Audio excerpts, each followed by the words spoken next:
Hello everyone, welcome to my YouTube channel. तो guys, जो भी मेरे वीडियो देखते हैं, मुझे सब्सक्राइब करते हैं, तो आई एम वेरी थैंक्सफुल। और कल मेरी वेडिंग एनिवर्सरी थी। तो जब भी मेरी शादी के सालगिरह आती है ना, मुझे अपने घर की बहुत ज़्यादा याद आती है, क्योंकि जो मेरी शादी है ना, ऐसा रायता फैल गया था कि वो अभी तक भी सिमटने में नहीं आ पा रहा है। और जब मेरी शादी का फैसला हुआ था, वो भी ना मेरे फादर ने अचानक से ही कर लिया था।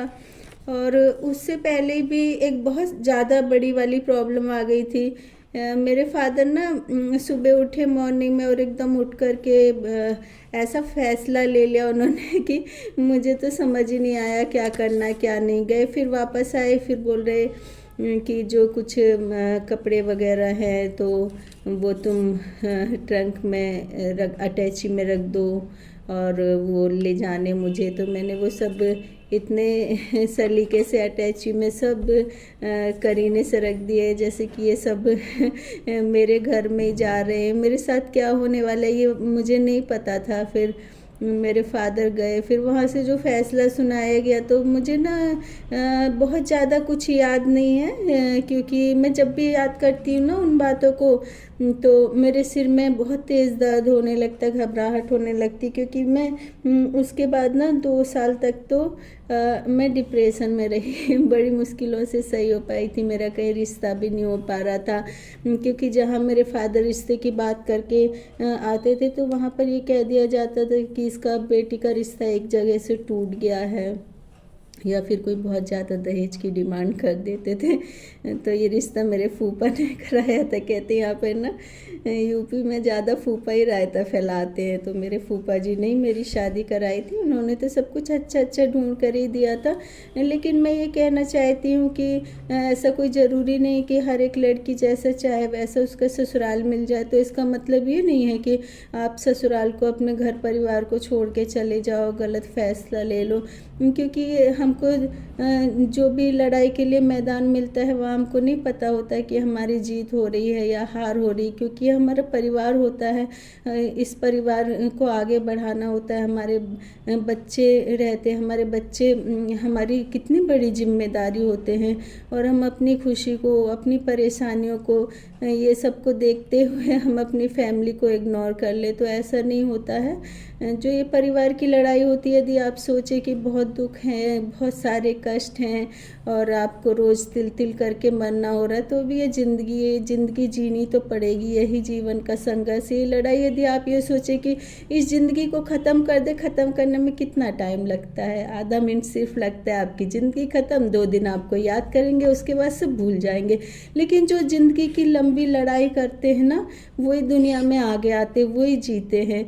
तो मैं तो कभी, मुझे तो बचपन से ही ज़िंदगी की लड़ाइयों से लड़ते रहना पड़ा, इसलिए मैं बहुत स्ट्रॉन्ग हो गई हूँ। और मुझे कोई रोने वाली बात होती है तो मुझे रोना भी नहीं आता है। मुझे ज़्यादा से ज़्यादा मैं स्माइल करती रहती हूँ और हंसती रहती हूँ। तो मेरे हस्बैंड भी मुझसे बोलते हैं कि तू इतनी स्ट्रॉन्ग है, मुझे तो पता ही नहीं था। तो गाइस, जो आज मैं कहानी लेकर के आई हूँ, वो कहानी एक घुमंतु समुदाय की है। तो इसमें जो बच्ची है उसका नाम फिरकी है। और जो इसमें और 2 पर्सन हैं, सर्वदा और संपन्न पति पत्नी है। तो मैं इस कहानी का शीर्षक है सुनहरे बालों वाली लड़की। तो गैस, ये जो सुनहरे बालों वाली लड़की शीर्षक मैंने इसलिए रखा है कि जो घुमंतु परिवार होते हैं, उनमें जो ज़्यादातर बच्चे होते हैं ना, उनके सभी के जो बाल होते हैं इसी टाइप के लगते, तो इसलिए मैंने इसका नाम ये रखा है। तो ये जो घुमंतु परिवार होते हैं, ये घुमंतु समुदाय होता है।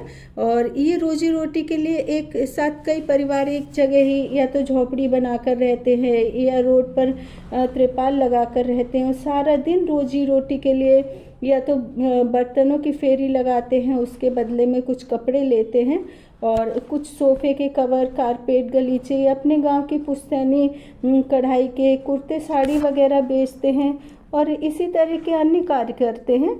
और घुमंतु मानव जीवन का बहुत दुर्लभ होता है। कई बार सारा दिन फेरी लगाने के बाद भी इनको 2 वक्त की रोटी नहीं मिल पाती है।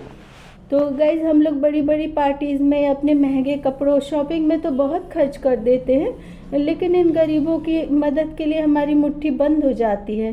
तो गाइज़ मैं जिस लड़की की कहानी का ऑडियो लाई हूँ वह 8 वर्ष की फ़िरकी है और इसमें 2 किरदार हैं और उसकी माता का नाम जमुनिया है और उसके पिता का नाम केवट है और साथ में 2-3 बुजुर्ग महिलाएं भी रहती हैं। काफ़ी बुजुर्ग होने के कारण वह काम पर नहीं जा पाती है और अपनी झोपड़ी के बाहर कुछ गुलाब के फूलों, प्लास्टिक के खिलौने या गजरे बेचती हैं और फिर कि थोड़ा दूर जाकर राहगीरों को फूल, खिलौने या गजरे वगैरह बेचती है।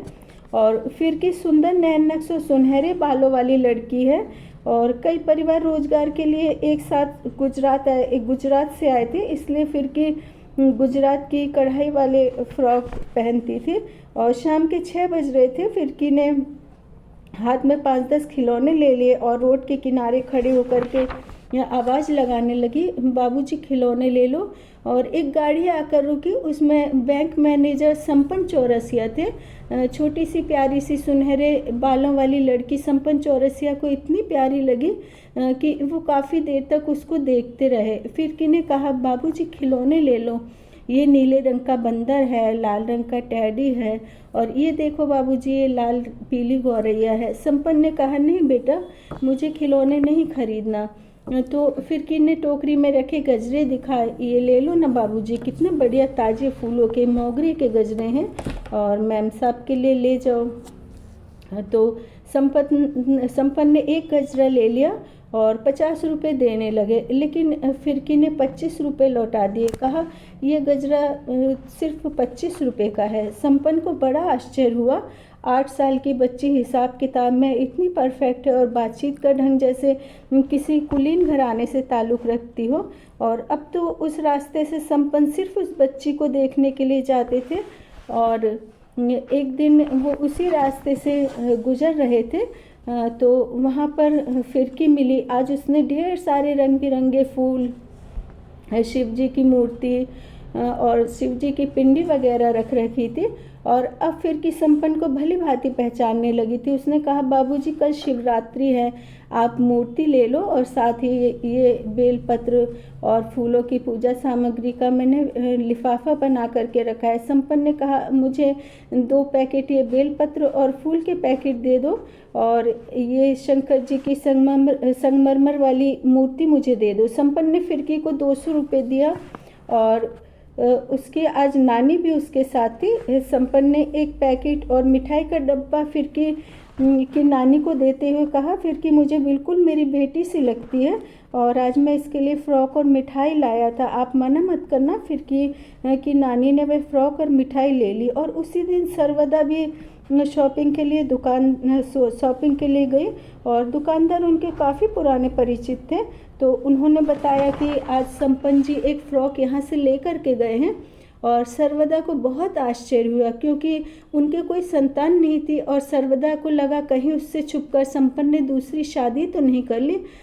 तो फिर वह सोचने लगी, नहीं संपन्न ऐसा नहीं कर सकते, वो तो बहुत ही सुलझे हुए और ईमानदार पति हैं। और रात भर सर्वदा को नींद नहीं आई और सुबह 4 बजे उठना था क्योंकि मान्यता है कि शिवरात्रि को भोर में पूजा हो जाए तो अच्छा फल मिलता है।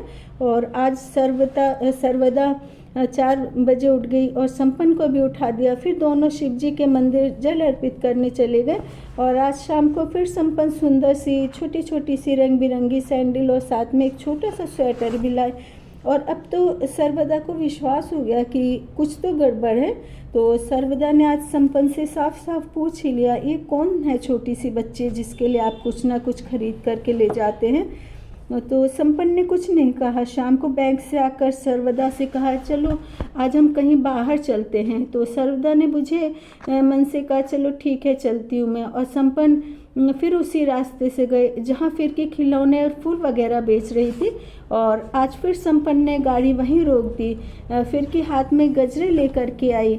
तो बाबूजी आज साथ में मैम साहब भी हैं, ये लीजिए मैम साहब आप गजरे ले लीजिए। तो सर्वदा ने गजरे ले लिए और सर्वदा ने उसके हाथ में पैसे पकड़ाते हुए देखा कि उसने वही स्वेटर और सैंडल पहने हुए थे जो संपन्न की गाड़ी में रखे थे, वो खरीद करके लाए थे। वो सचमुच फिरकी बहुत ही प्यारी बच्ची थी, उसकी तोतली जुबान, मासूम चेहरा और खूबसूरत से सुनहरे बाल मानो वाकई कुदरत का बनाया नायाब फरिश्ता थी फिरकी। और संपन्न ने सर्वदा से कहा, कई दिनों से मैं तुम्हारे चेहरे को पढ़ रहा था, मैंने सोचा क्यों ना आज तुम्हारे चेहरे को अनजान चेहरे से रूबरू करा दूं।